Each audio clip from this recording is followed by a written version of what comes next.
Здравствуйте, друзья!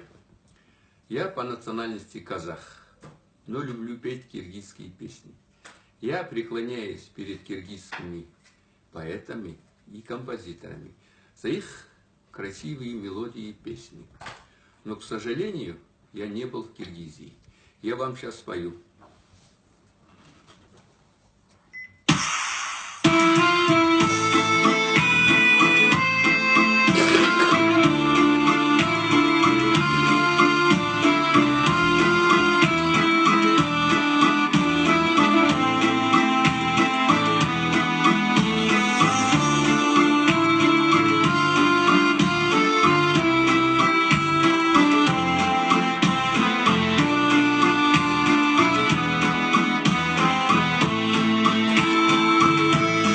Yağmur döktü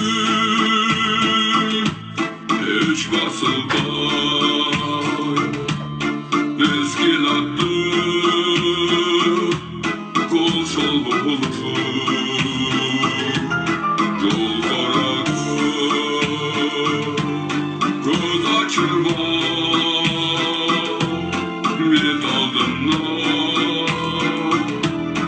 yamal soğuk. Kun kurkare,